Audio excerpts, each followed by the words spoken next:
Hello everyone, welcome in English class. As you know, we have done our chapter 4, the Bipin Chaudhary Lapse of Memory. Now the poem of that chapter is The Last Bargain. So in today's video, we will read about that and we will do the explanation of the Last Bargain poem. So now open page number 73. Here is the poem, The Last Bargain. First of all, the poet of that poem is Rabindranath Tagore. So a bargain is an agreement. What is the meaning of the bargain? Here bargains means मोल भाव, मोल तोल करना किसी चीज का. But here the bargains means through the poem.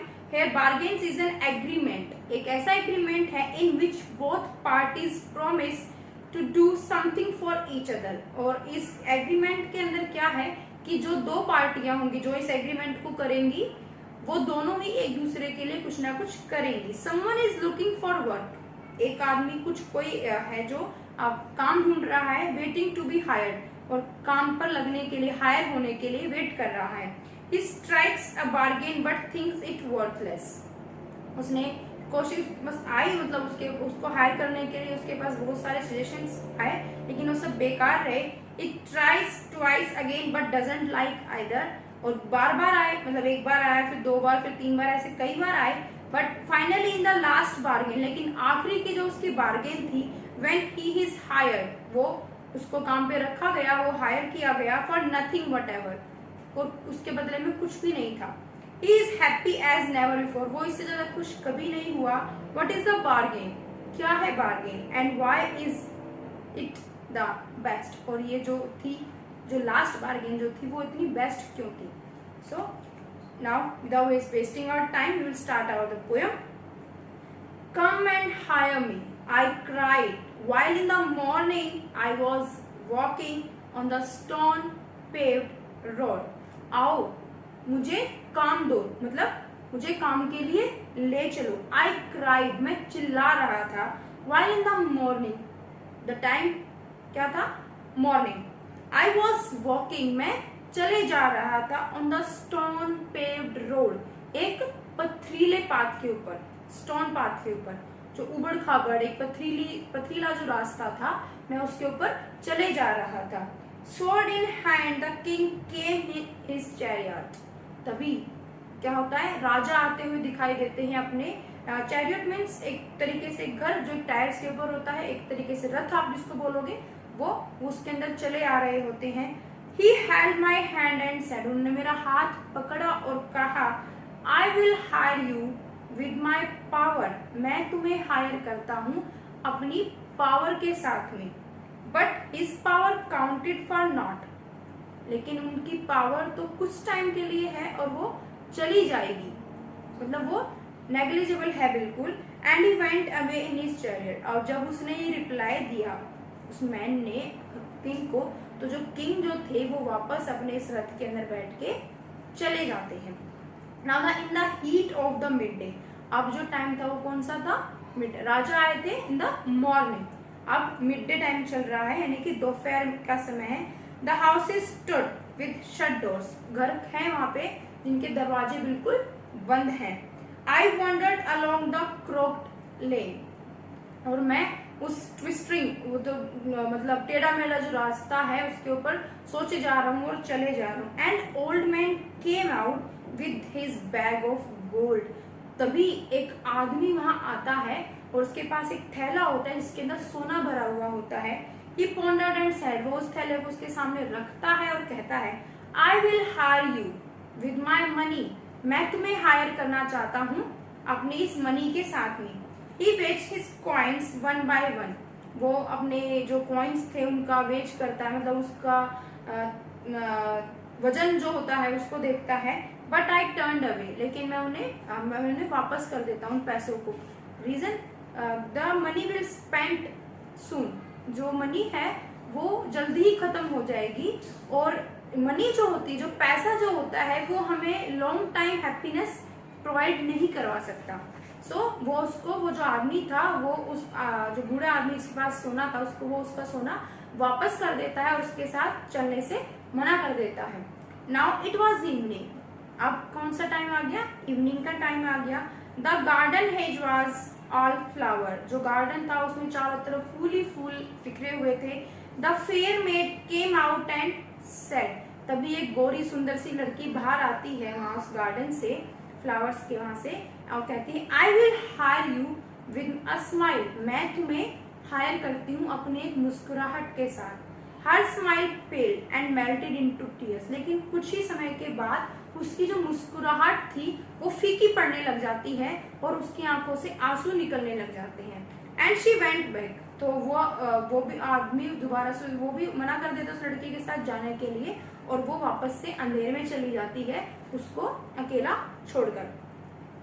Now the sun glistened on the sand, अब जो sand है, जो शोर के पास, रिवर के शोर के पास जो जगह है, जो वहां पे सैंड मिट्टी पड़ी है, वो चमकने लगती है। And the sea waves broke waywardly, और जो सी की वेव्स हैं वो बार बार मतलब आती हैं जाती हैं, आती हैं जाती हैं, इस तरीके से वो आवाज करती, करकल करती बह रही होती हैं। A child set playing with shells, और वहीं पर एक बच्चा बैठ के क्या कर रहा होता है, शेल्स के साथ में खेल रहा होता है। He raised his head and seemed to know me and said, वो अपना हाथ उठाता है, अपना सिर और हाथ उठाता है, his head and seemed to know me, और ऐसा लगता है जैसे कि वो मुझे पहले से ही जानता है।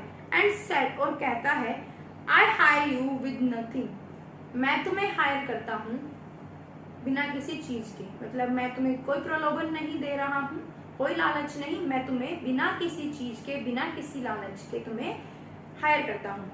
From hands forward that bargain struck in child's play made me a free man, और वो जो लड़के ने उसको हायर किया वो थी वो द लास्ट बार्गेन, जहाँ पर कि उसकी जो बार्गेन थी वो फिनिश हो जाती है, तो ये उसकी लास्ट बार्गेन थी, क्योंकि वो लड़के के साथ काम करने के लिए तैयार हो जाता है, वो लड़का उसको हायर कर लेता है, और उस लड़के के साथ रहकर उस आदमी को वो बाउंडेड नहीं रहता, आजाद फील करता है, मतलब फ्री फील करता है वो, कि वो सभी बंदिशों से आजाद हो चुका होता है।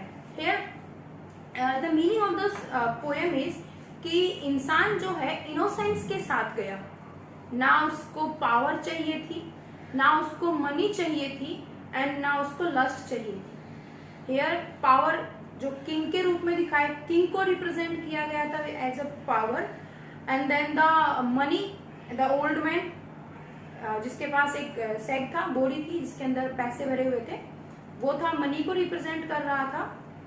And then the lust, lust means basically the with the woman we enter the doing the things or relations, तो उसके लिए उसने एक लड़की को रिप्रेजेंट किया, जो एक गार्डन से, मतलब एक सुंदर सी लड़की।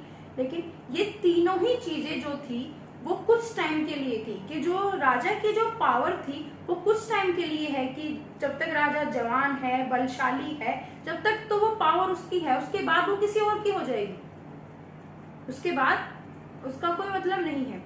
देन द मनी जो थी वो कुछ टाइम के बाद स्पेंड हो जाएगी, हम उसको खर्च कर देंगे, और मनी के थ्रू हम long lasting happiness for the life time हम नहीं खरीद सकते। मनी जो है वो कुछ टाइम के लिए आपके पास हो सकता है रहे, और आप उसको यूज करते रहो, उसको स्पेंड करते रहोगे, तो एक टाइम ऐसा आएगा कि वो फिनिश हो जाएगी। देन द लस्ट, कि वो लड़की आज सुंदर है, एज बढ़ेगी धीरे धीरे धीरे धीरे करके वो अगली भी हो जाएगी, अगली नहीं होगी तो मतलब, लेकिन जो उसकी प्रीटीनेस है, जो वो ब्यूटीफुल है, उसका वो सब कुछ धीरे धीरे करके डिसअपियर हो जाएगा, गायब हो जाएगा। बट द इनोसेंस, मासूमियत जो होती है वो कभी कहीं नहीं जाती। मासूमियत से मीन्स अ प्योर हार्ट, एक सच्चा दिल और एक प्योर सोल, एक इंसान जो विचारों से शुद्ध हो, आत्मा से शुद्ध हो, अपने दिल से शुद्ध हो, जो कभी किसी का बुरा ना करे, कभी किसी के बारे में बुरा ना सोचे, सिर्फ अपनी ही दुनिया में मस्त रहे, मतलब उसको कोई कंपैरिजन, कोई जेलस नहीं होता। जैसे कि बच्चे होते हैं, बहुत इनोसेंस होते हैं, उन्हें कभी किसी से कोई मतलब नहीं होता कि उनको कोई जेलस कि ये मुझसे आगे निकल गया, या मुझसे, मैं इससे पीछे रह गया, इसके पास ये है मेरे पास ये नहीं है, ये सारी चीजें। ना उन्हें पैसों से मतलब होता है, ना उन्हें पावर से मतलब होता है, ठीक है, तो ये सब चीजें हैं। तो इसके अंदर बताया गया है कि लास्ट में जो इंसान है उसने किसको चूज किया, इनोसेंस को। जो लास्ट बार्गेन जो हुई वो किसकी थी, इनोसेंस की। बाकी जो तीनों चीजें थी उसके साथ हायर होने के लिए उस आदमी ने क्लियरली मना कर दिया, रिफ्यूज कर दिया था कि उसे कुछ नहीं चाहिए, उसे सिर्फ वो मासूमियत चाहिए। और उस मासूमियत के साथ जाकर वो अपने आप को बिल्कुल फ्री महसूस करता है कि जहाँ ना कोई बाउंडेशंस हैं कि ये नहीं करना वो नहीं करना, कुछ नहीं है, सिर्फ आप फ्री हो उस इनोसेंस के साथ में और आप उसके साथ आगे बढ़ सकते हो। So this is the explanation of the poem The Last Bargain. So it is the end of your poem. So in the next